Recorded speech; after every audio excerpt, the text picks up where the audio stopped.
Salut copain, ça joue bien. Tu vois, j'ai un peu réécouté mes vidéos, puis je te parlais, il y a Israël, il veut faire un pays pour Dieu et puis un pays pour les Juifs. Mais ces deux pays, ils existent déjà, quoi. Sauf que, je sais pas, ils les admettent pas, ils les reconnaissent pas. Toi, il y a deux pays au monde qui ont le drapeau carré, quoi. Un, c'est le Vatican, c'est le plus petit pays du monde. C'est le pays pour Dieu, quoi. Vu qu'il y a le pape, il y a toute la hiérarchie là-bas. Voilà, donc c'est le pays de Dieu. Donc quand ils veulent construire un pays pour Dieu, eh ben on l'a déjà construit, c'est le plus petit pays du monde, hein, parce que Dieu il est partout, quoi. C'est juste une administration, quoi, le Vatican. Hein, c'est la même chose, quoi. Voilà, hein, de l'ancien monde. Et puis un pays pour les Juifs, eh ben il y a déjà la Suisse qui suit les enseignements de Moïse. Moïse, que quand qu'il est revenu du mont Sinaï, il a chassé, il a arrêté le sacrifice des animaux, il a chassé les marchands du temple déjà à l'époque, hein. Et puis il a dit maintenant vous allez respecter la tablette, vous allez respecter les 10 commandements. Autrement dit, on va plus mettre de roi, mais on va mettre une constitution, puis on respectera la constitution, génération après génération, quoi. Hein? Et c'est les générations qui modifieront la constitution, la démocratie directe, quoi. Moïse, il a inventé le monothéisme, c'est-à-dire qu'il a inventé les oppositions contrôlées. La démocratie directe, ça existe depuis 7500 ans.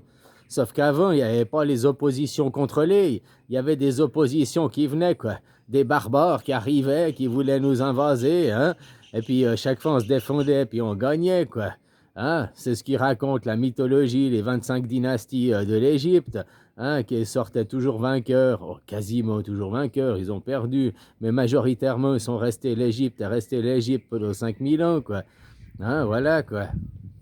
Jusqu'à Akhenaton, qui est Moïse dans les mythologies, hein, qui est celui qui a inventé justement les oppositions contrôlées, et puis qu'au lieu de mettre un roi, et puis qu'il y ait des batailles d'ego, qu'il y ait des batailles personnelles, qu'après, hein, on veut l'assassiner le roi pour mettre un roi à la place, tout ça, machin et tout, c'est lui qui a choisi de mettre une constitution, et des tablettes au sommet, et depuis là, on crée des oppositions contrôlées, quoi.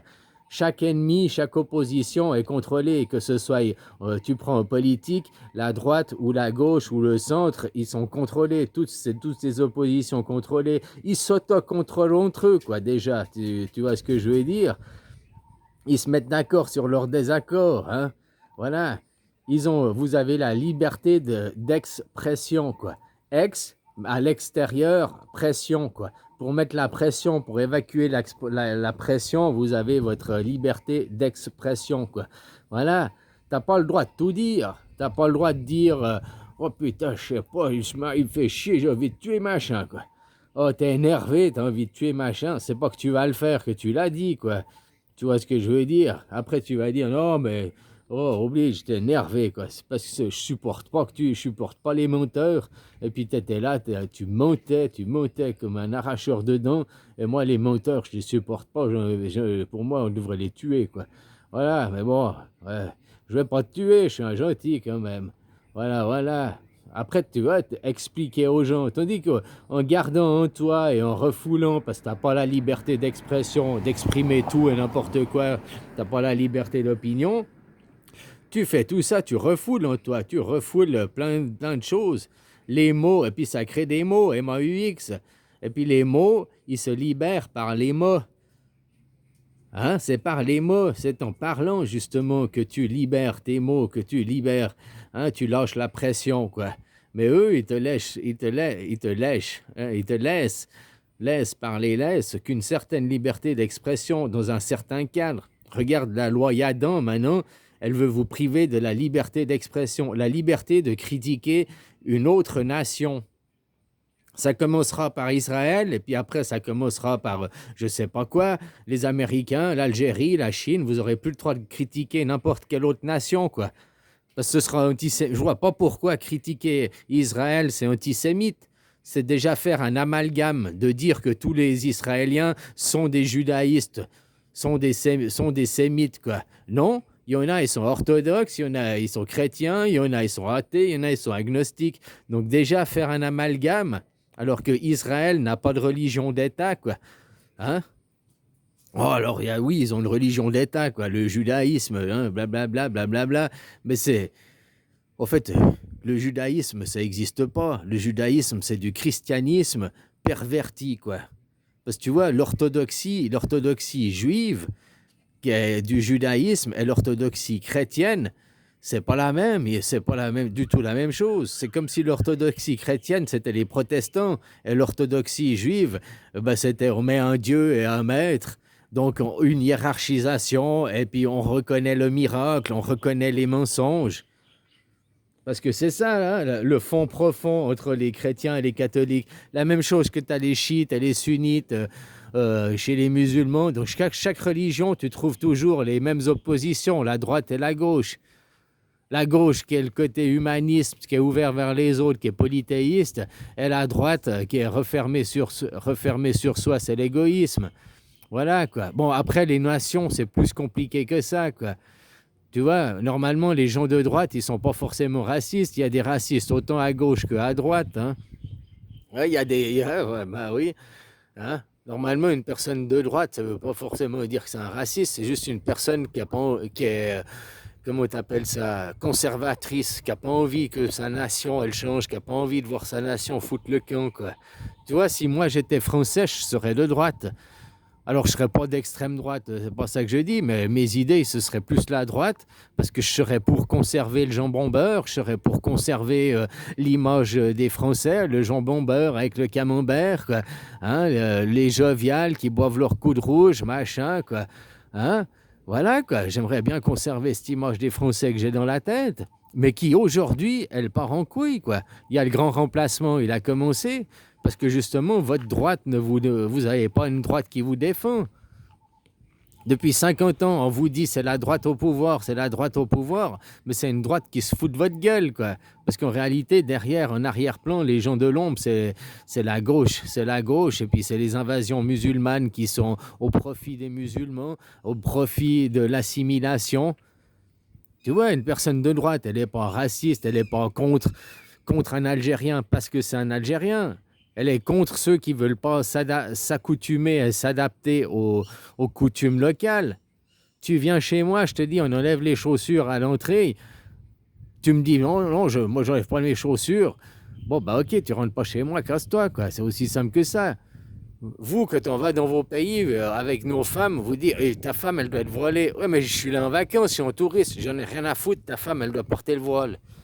Ben voilà, quand vous venez dans nos pays, le port du voile est interdit. Alors vous devez faire la réciprocité. Tu ne peux pas exiger à quelqu'un une chose et toi, après, ne pas faire la même chose. Fais aux autres ce que tu as envie que les autres fassent pour toi. Alors quand vous n'êtes pas réciproque, quand vous essayez pas de vous accoutumer aux coutumes locales, vous essayez pas de goûter du porc, vous essayez pas de boire un coup de rouge, hein, vous essayez pas de vous démasquer, vous essayez pas de la chrétienté, quoi, enfin les coutumes locales, la religion locale, non, faut tout que vous importiez de chez vous, quoi. Hein, parce que vous mélangez pas, vous n'êtes pas dans la mixité. C'est qui les plus racistes finalement? C'est les islamistes, hein, puis les juifs, parce qu'ils veulent pas ils veulent s'exclure. Ils disent vous devez nous inclure, vous devez nous aimer, vous devez vous aimer par la force. Ils veulent nous imposer qu'on les aime. Hein? On dit ok, on vous aime, on est humain, on est humaniste, on aime tout le monde. Mais vous ne nous aimez pas. Vous êtes anti-chrétiens. Vous cassez la gueule des chrétiens. Vous êtes dans le blasphème des chrétiens. Vous ne respectez pas les églises. Voilà, quoi. Donc après, s'il n'y a pas de réciprocité, il faut s'attendre qu'un jour ou l'autre, il en a marre. Puis il dit, je suis chez moi, tu te casses. Et c'est ce qui se passe aujourd'hui. Les Français en ont marre parce que vous n'êtes pas assimilés, vous n'avez pas la réciprocité, puis vous faites un grand remplacement au lieu de faire un grand embrassement, un grand... Voilà, vous n'allez jamais effacer vos origines, puis les Français, ils vont mettre un peu d'eau dans leur vin, mais ils vont jamais devenir C'est pas des musulmans, quoi. C'est pas des... Voilà. Eux, c'est le christianisme, c'est le soleil. Ils vont pas devenir des lunaires. Les Gaulois, c'est le soleil, quoi. Hein? Ils obéissent qu'au soleil, c'est l'anarchisme, c'est la loi des Gaulois. Tu là, c'était la loi des Gaulois. Ils bravaient la route pour chasser le mammouth. Hein, voilà, avant la loi des Gaulois, ils passaient pas par quatre chemins, quoi. C'est où tu te pliais à la loi, ou bien ils te zigouillaient, quoi. Alors maintenant, les Gaulois, ils ont mis de l'eau dans leur vin, mais vous faites un nettoyage ethnique. Les musulmans qui débarquent en France, qui débarquent en Europe et qui veulent pas qui veulent pas faire un mélange ethnique, qui veulent non, notre ethnie domine. Vous devez accepter nos mosquées, vous devez nous accepter voilés, vous devez accepter qu'on ne veut pas enlever nos chaussures à l'entrée de votre maison, vous devez accepter nos règles. Vous voulez nous soumettre parce que vous êtes des peuples soumis. Alors par défaut, tu vas aller soumettre les autres. Tu vois, c'est ça. Donc, toutes ces sectes comme ceux qui sont francs-maçons, qui répètent des choses de francs-maçons, ça ne veut pas dire qu'ils sont dans des loges. C'est dire qu'un jour, il y a peut-être un mec franc-maçon qui lui a parlé, il lui a dit quelque chose. Hein, comme la représentativité, par exemple, ça vient des loges francs-maçons. Hein, puis le mec, il a adoré l'idée, et puis depuis, il est là, ouais, cette idée c'est cool, mais sans s'être renseigné plus loin de quoi, de qui ça vient, pourquoi, quels sont les buts, les intérêts derrière de la personne qui a dit, quoi.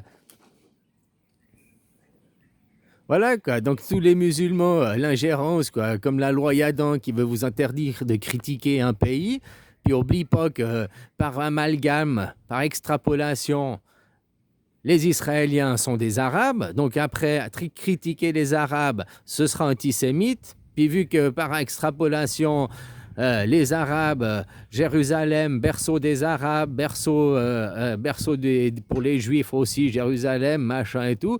Donc toute critique de leur foi, toute critique de leur religion sera considérée comme antisémite, quoi. Hein, même tu critiqueras les Émirats arabes, tu critiqueras la Syrie ou l'Irak, n'importe quel pays d'Arabie, tu seras considéré comme un antisémite, quoi.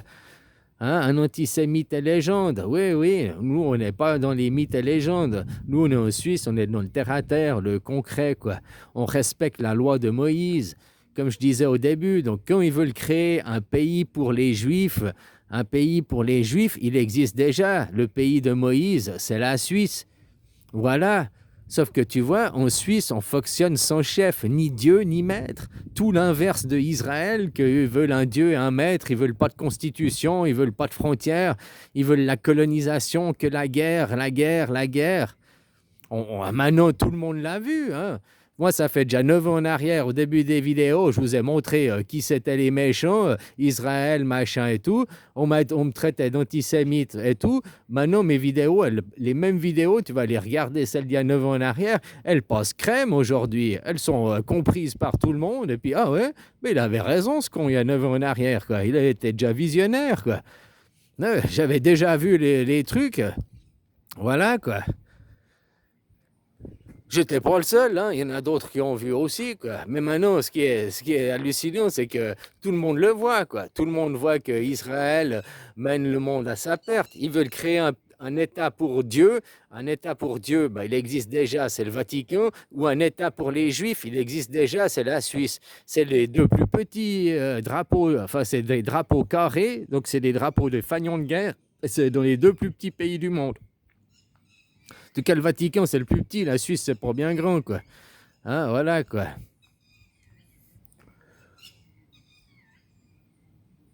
Alors voilà, donc ils sont incohérents, ces gens. Ils veulent créer un État pour les Juifs, une terre promise pour les Juifs.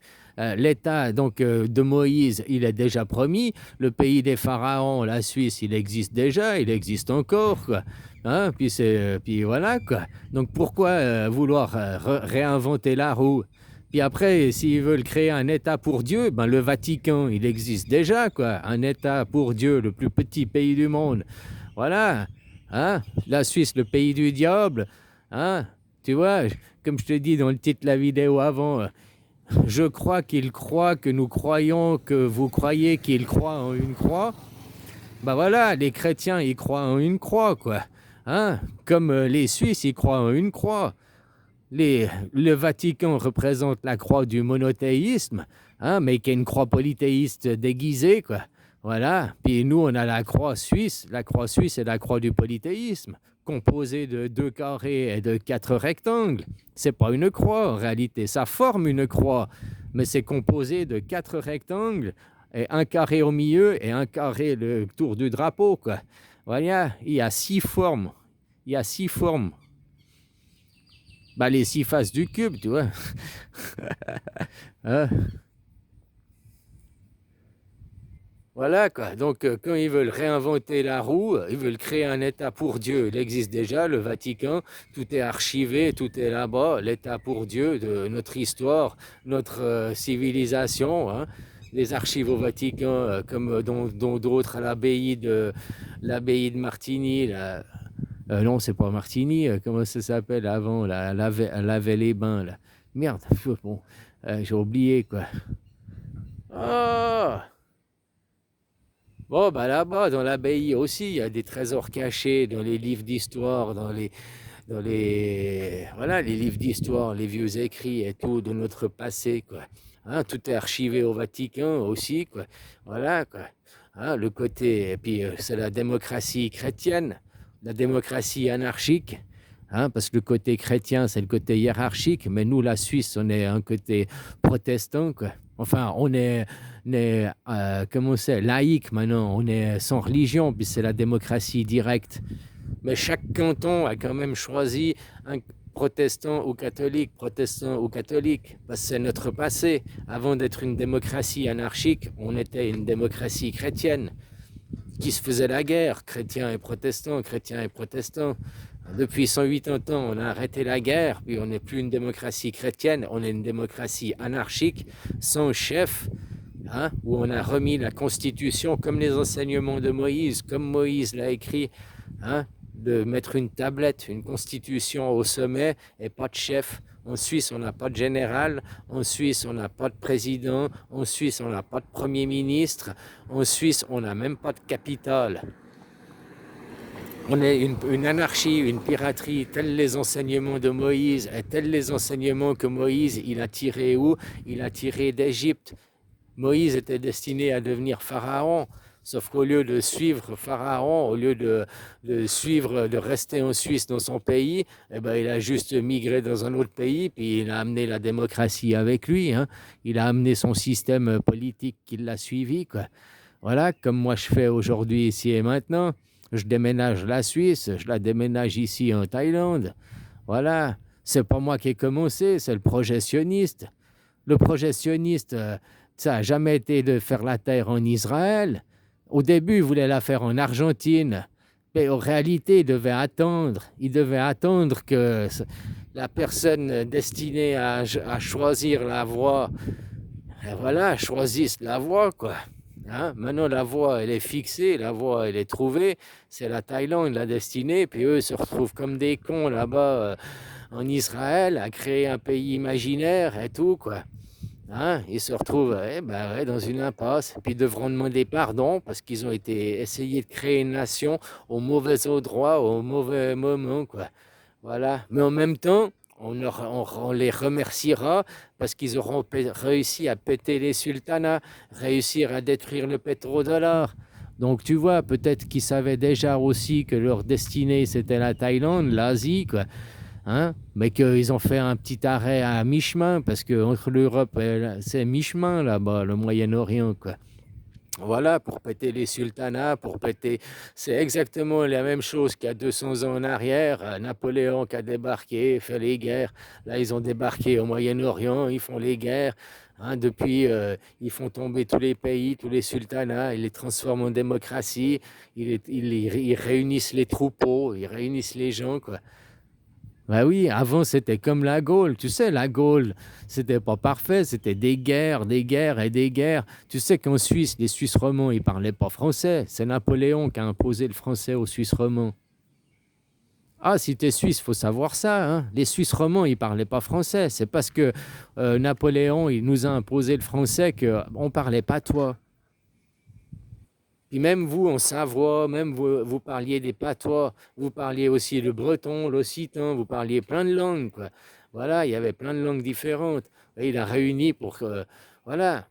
Alors c'est un mal pour un bien. C'est aussi bien qu'on soit réunis, que, comme ça, les 400 millions de Français à travers le monde, 400 millions de francophones, on a plus de copains pour discuter et pour s'entendre. Nous les francophones, on est sur les 12 fuseaux horaires.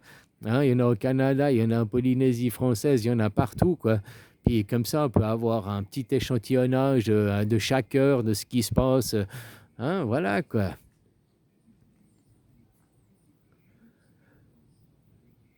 Donc voilà, avant c'était des guerres, les gens ils parlaient pas les mêmes langues, et puis souvent c'est parce qu'on parle pas la même langue, puis c'est pour ça qu'on arrivera finalement à parler qu'une seule langue, hein, qui est une langue internationale, et puis que alors c'est l'anglais qui domine, mais ce sera le français parce que c'est la langue la plus dure à apprendre, puis comme ça plus c'est compliqué, plus ça forme le cerveau. Mais pourquoi c'est l'anglais en premier, puis c'est une langue primitive en premier? Parce qu'elle apprend ABCD. Tu vois, nous, on s'en fout de «Ah, il faut le français, il faut que ce soit le français». On sait que ce sera le français parce que vu que c'est la langue la plus évoluée, la plus compliquée à apprendre, c'est celle qui va continuer, quoi. Hein, c'est celle qui vient des Égyptiens, qui est la continuité déjà, quoi. Voilà, quoi.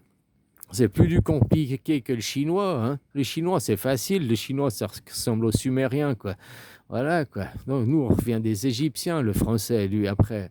Hein, c'est compliqué, quoi. Chaque fois, ça a évolué la langue, quoi. C'est hyper compliqué. Mais voilà, au début, les gens, il faut leur faire apprendre ABCD, ABCD, alors qu'ils l'apprennent en anglais, qu'ils apprennent en anglais, ou ouais, peu importe, ils apprennent ABCD. C'est comme les notes de musique que tu apprennes les notes de musique avec de la musique traditionnelle chinoise ou de la musique traditionnelle germane, bavaroise. Tu apprends le solfège, tu apprends do, ré, mi, fa, sol, la, si, do. Tu apprends les notes. Bah, comme voilà, le but c'est d'arriver à tous ABCD, quoi. Qu'on n'ait qu'un seul alphabet unifié, codifié, tout le monde le même. Maintenant, en Chine, dans toutes les écoles du monde, ils apprennent l'anglais parce que c'est la langue internationale. Donc, ils apprennent ABCD, ABCD. Après, dans n'importe... Tu sais, ça favorise... Les guerres, ils se font souvent pourquoi? Parce qu'il y a un manque de communication ou un manque de compréhension sur la communication. Et tout ça, ça vient des langues. Les langues, ceux qui ont décidé de créer des langues différentes, tout ça pour qu'on s'entre-déchire, hein, c'est tout, quoi. Pourquoi les chiens, ils n'ont pas plusieurs langues? Pourquoi les chats, ils n'ont pas plusieurs langues? Pourquoi les oiseaux, ils n'ont pas plusieurs langues? Les moineaux ici, il arrive à parler avec un moineau en Europe, quoi. Ils parlent les mêmes cuit. Un chien ici, que tu le prends, tu le mets en Europe, il arrive à faire wouf, wouf, wouf, les mêmes choses, à se comprendre avec un chien à l'autre bout du monde. Pourquoi nous, les humains, n'arrivons pas à avoir un tel niveau de compréhension aussi? Hein? Que toi et tous sur une même longueur d'onde, quoi. Tu vois, c'est pas qu'on a 7 notes de musique, qu'il y a seulement une seule musique au monde. Tu as vu le nombre de musiques qui existent, hein, entre le rock, la techno, la musique classique, et puis toutes les musiques traditionnelles qui existent. Pourtant, il y a seulement 7 notes de musique, quoi. Donc, avoir 26 lettres de l'alphabet, voilà, parce que quand il y a des langages qui ont 49 lettres, qui ont 50 lettres, machin et tout, ça simplifie. Et puis après, toi, tu vas dans n'importe quel pays, tu peux lire. Tu peux lire. Voilà, et puis tu peux apprendre le langage. Hein? Après, tu vas lire, tu n'auras pas l'accent et tout, on te corrige, mais tu arrives à lire, quoi, tu arrives à comprendre.